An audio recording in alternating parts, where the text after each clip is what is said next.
Kidnappers invade army estate in Abuja, abduct 2 persons. 1 person killed, 70 houses razed in Kogi Communal Clash. Federal Airport Authority relocates headquarters from Abuja back to Lagos. On the front scene, Uganda opposition leader Bobby Wine allegedly under house arrest over planned protest. Hello there and welcome to the news update on Trust TV. I'm Sagir Ibrahim.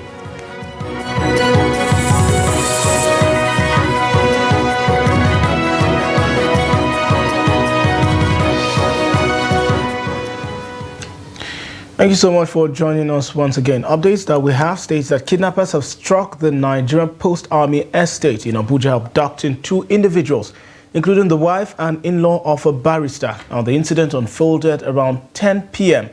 in the Phase 2 area, marked by gunshots and a swift escape by the barrister. A neighbor described the traumatic event, highlighting the urgent response of the estate's management and subsequent involvement of the military. Our concerns about the escalating kidnapping incidents prompted a plea for intervention from the Tinubu administration to address the disturbing trends of kidnapping in Nigeria's capital. Also, 1 person identified as Samuel Peter was reportedly killed and over 30 houses burnt in a communal clash involving the people of Otukpo, Ojile and Ochibadon communities in Ankpa local government area in Kogi State. The incident was reported to have been lingering for days until on Tuesday night when it peaked, leading to the killing of the youth leader and wanton destruction of property, including houses and a number of motorcycles in the ensuing crashes. Reports say the death of Samuel Peter, who was said to be an inhabitant of the rival community of Otukpo-Ojile, scores of residents were reported to have sustained severe injuries. According to locals, hundreds of the inhabitants of both communities have deserted the areas as they are said to have relocated to the neighboring towns and villages to avoid being killed in the crisis. The 2 warring communities were said to have been battling other issues bordering on ownership of ancestral lands and other interests in the areas for some time now. The caretaker chairman of Ankpa local government, engineer Adamu Muhammad Yahya, who visited the embattled communities, appealed to them to embrace peace and shun violence. However, the Kogi State Police Command's Police Public Relations Officer, SP William Aya, confirmed the incident, saying normalcy has been restored in the warring communities. And the head of the Emergency Operations Center for the Evacuation and Rescue of Victims involved in Tuesday's deadly explosion, which blazed through the Aderiola Street in the Bodija area of Ibadan, Temi Tokpe Alonge, has assured that his team would continue its search for survivors until all victims were accounted for. Now, the former Chief Medical Director of the University College Hospital Ibadan stated this at the scene of the blast, which has left 5 residents dead and about 77 others injured. Here's the report. The storm is yet to settle, but it's time to pick up what is left of Tuesday's deadly explosion in the Aderinola Street of Bodija in Ibadan, which has left 5 victims dead and about 77 sustaining varying degrees of injuries.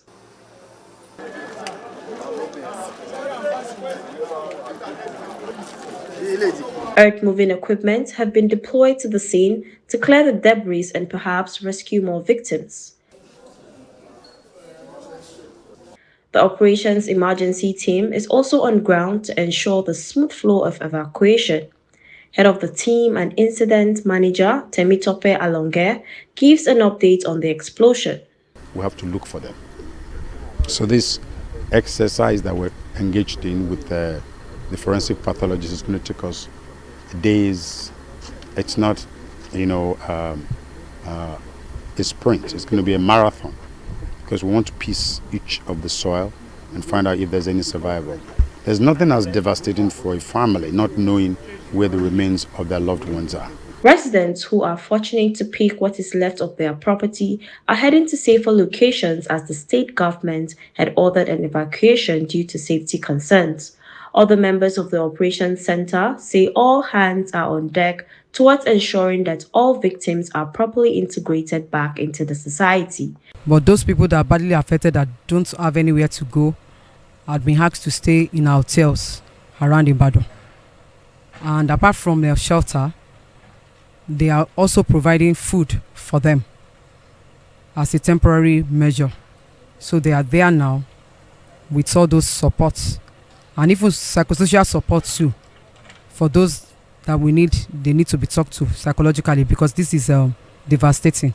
Unfortunately, we are merging into recovery efforts.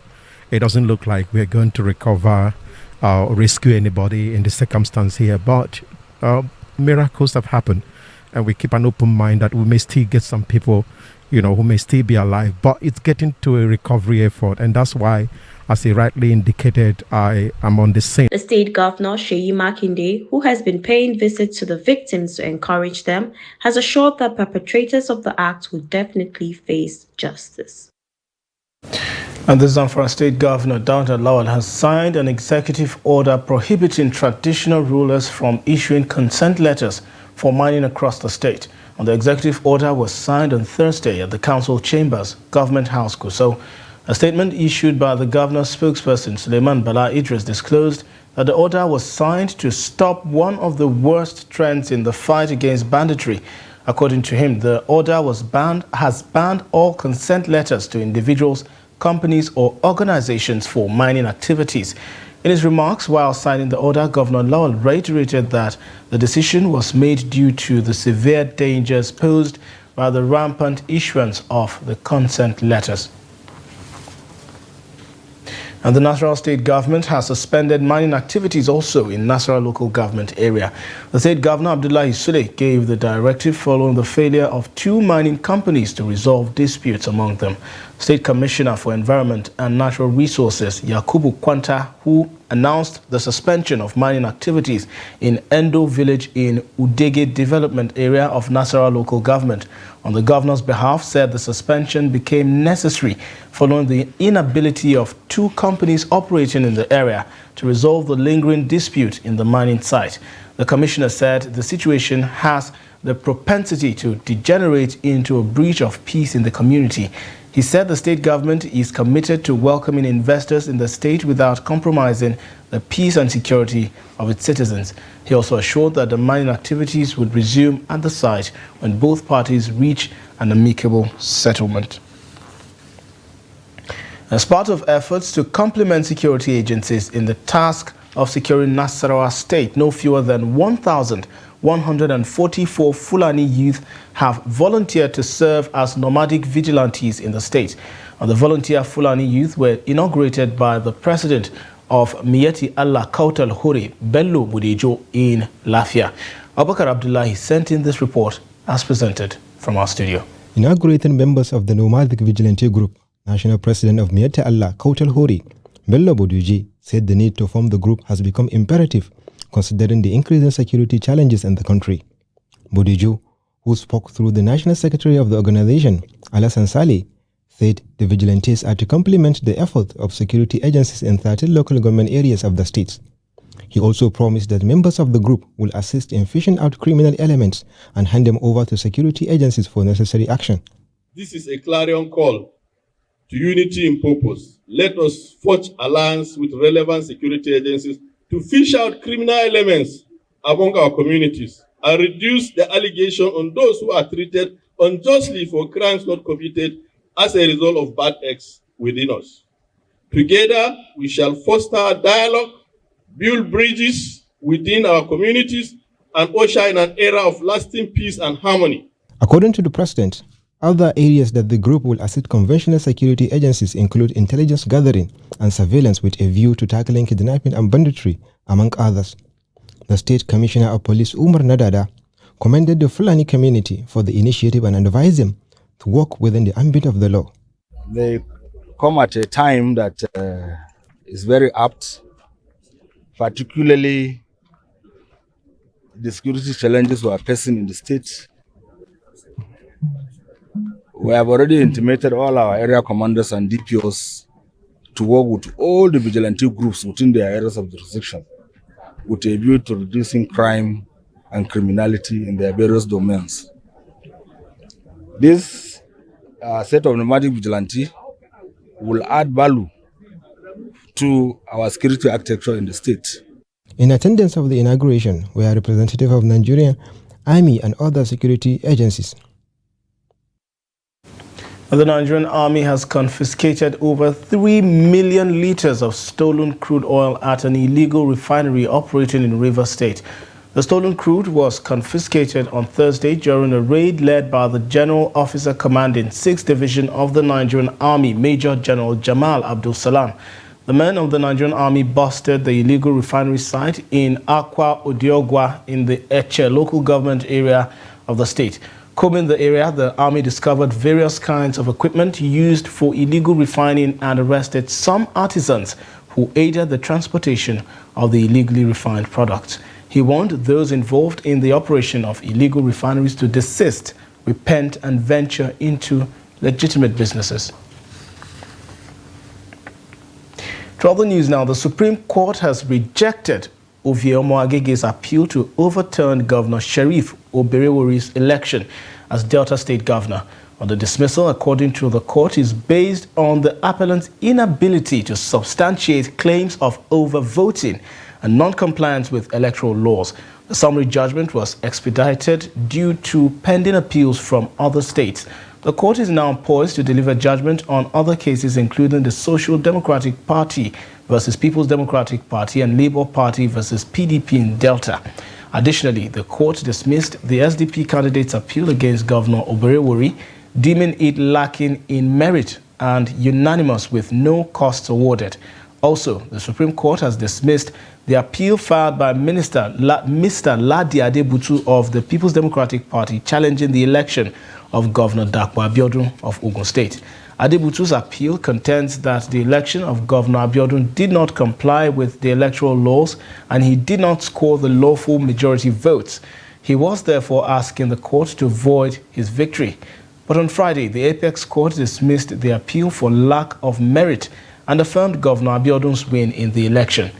In the meantime, the Supreme Court also affirmed the election of Governor Abdullahi Sule of Nasarawa State on the March 18, 2023 governorship election. A 5-member panel of justices presided over by Justice Kudirat Kekireekun on Friday held that the appeal by the People's Democratic Party governorship candidate David Omugadu lacked merit.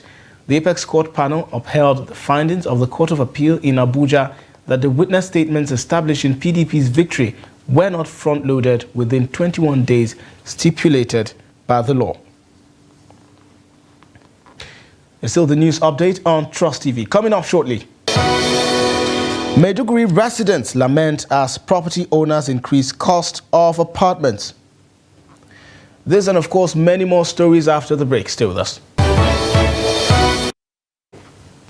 Thanks for staying with the news update on Trust TV. Here's a recap of our major stories. Kidnappers invade army estate in Abuja, abduct 2. One person killed, 70 houses razed in Kogi Communal Clash. Are devising alternatives to survive the current economic hardship occasioned by rising inflation in the country. In this report, Abdulaziz Ibrahim meets sellers of cooked cassava at Labaran Abasawa Market who enjoy increased patronage from residents. The December 2023 Consumer Price Index released by the National Bureau of Statistics put the latest inflation figure in the country at 28.92%. The rising inflation has left many with no option than to find ways of surviving the cost of living crisis in the country. Shaibu Sheikha sells cooked cassava with groundnut powder. He said because it's cheap, many who cannot afford to buy rice or tuwo patronize him because with 50 naira or 100 naira, one can buy rogo. Sincerely, things have changed and life is hard. That's why people settle for cassava because it is cheap. We sell 100 naira or 50 naira or more, depending on what people can afford. Abdullah Ibrahim sells livestock at Laraba Abasawa Market and he said, unlike rice, 200 naira is enough to buy cooked cassava mixed with groundnut powder to quench hunger. I believe people buy more rogo because things are very difficult. I can buy 100 naira rogo and drink water instead of paying 300 naira or 400 naira for a plate of rice. We call on the government to help us bring down the cost of staple foods like maize and rice, which has forced many people to settle for things like cassava. A cassava dealer in the market, Abdullah Sani, said a bag is sold at between 10,500 naira and 12,500 naira. He explains why people go for it instead of other staple foods like rice and maize, considered too expensive. The reason is hunger. That's why we have more turnover in this Rogo market. We sell a bag now for as much as 12,500 naira. People come to buy like 1,000 naira worth of cassava to take to their family because of the high cost of other foods like maize. Residents here want the government to address factors pushing prices of foods higher, thereby making life difficult for the poor. The Borno state capital have been reacting to the increase in house rents across the capital city. The city, which is the largest in the northeast, has witnessed a surge in the demand for residential apartments, causing owners of houses to jack up prices. Trust TV's Beatrice Kuruti has more on the details. Maiduguri is one of the largest cities in the northeast of Nigeria due to the high influx of people as a result of opportunities and commercial activities. This makes it a place for people to settle and live their dreams. But lately, the town is experiencing an increase in house rents as compared to previous years. Abdullahi Mukhtar has been searching for a single-room apartment which formerly went for 40,000 naira but has now increased to 70,000 naira. To akwai da suke ɗaki ɗaya ne sunan namun 70,000, akwai da nake kuma room fara suke chamun 120. Ni kuma bazan yi biya ka ba. For the past 1 year, I have been looking for apartment, but I have not seen because of increased cost. They showed me a single room and it goes for 70,000 naira, and I can't afford it because I have only 40,000 naira. Some of them are very old and dilapidated, yet the rent has increased. 120. Yes, sir. No, they want to increase it this year to 150. Maybe we are going to leave the house because it's too expensive. We can't pay it. We can't afford to pay it. Ya kamata wanda tun da aka gina din da ba yi komai ba bai dace a kara kudi ba. Some of the houses are very old and you wonder why the rent has still increased, because you will find out that during the rainy season the houses will be leaking. Gaskiya the rent is too high. Kuma the way the situation is right now, gaskiya people are suffering. You will see at least a room and a parlor. They will tell you 300, 350. How can a person afford that amount to pay for a rent? Some of the houses, they are old houses, which is they have built it like 20 years, 15 years. They will just be increasing money. A house agent, Kiari Musa, attributed the high cost of rent to the increase in the price of building materials like cement and blocks. Ruman falo baya wuce naira 50,000, amma wani lokaci yanzu ka je ka samu akan naira 70,000 kaga yayi yawa gaskiya. If the price of building materials reduce, it will be easy for the common man to pay. But as it stands now, prices for basic accommodation has increased. Another challenge is the fact that you are expected to pay for 1 full year before moving into any apartment. But people prefer to pay for 6 or 3 months, which is pocket friendly. So I don't know whether they will consider the situation we are to reduce the amount of the rent for at least the masses to get a place of living, because it's not everybody that can afford to build a house or to get a house of his own. There are worries among residents that the increase in house rents will make life more unbearable in the city. Beatrice Kuruti, Trust TV News, Maiduguri. And in business, the Federal Airports Authority of Nigeria has announced the relocation of its headquarters from Abuja to Lagos to curtail expenditures responding to an order from the Minister of Aviation and Aerospace Development, Festus Keyamo. The decision, supported by management, stakeholders and unions, is deemed beneficial due to over 60% of fans' activities centered around Lagos airports. The move aims to prevent the wastage of public resources while operations in Abuja remains unaffected. FAAN says it remains committed to acting in the best interest of the public and the country. And away from Nigeria, Ugandan opposition leader and former presidential candidate Bobi Wine on Thursday said police had surrounded his residence and put him under house arrest ahead of a planned protest. Now, opposition politicians had planned demonstrations on Thursday against the poor condition of roads in Uganda, which is hosting 2 global summits this month. Wine, a pop star turned politician, said police and soldiers had barred him from leaving his home in Magere, north of the capital, Kampala. Wine, whose real name is Robert Kyangulanyi, challenged veteran President Yoweri Museveni in Uganda's last election in 2021, calling for an end to his iron-fisted rule. Former presidential candidate Kizza Besigye of the Forum for Democratic Change opposition party said on Thursday that he had not been allowed to leave his home as well.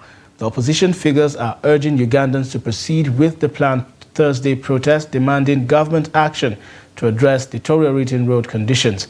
However, police have pledged to thwart the demonstrations, citing past instances of unrest associated with these politicians and the potential disruption to the ongoing Non-Aligned Movement Summit in Kampala, attended by 4,000 delegates.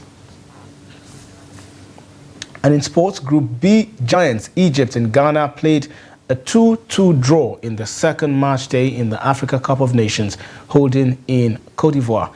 Egypt was forced to make a last-minute substitution towards the end of the first half as star player Mohamed Salah felt uneasy.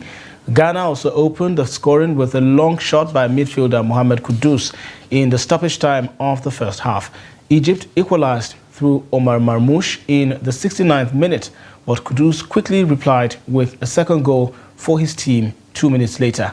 Refusing to concede defeat, Egypt's Mustafa Mohamed leveled again for Egypt, with both teams holding on until the last minute. And that wraps up the news update at this hour. Do what follows across all of our social platforms and catch our live stream on YouTube for more news programs and documentaries. I'm Sagir Ibrahim. Thanks for watching.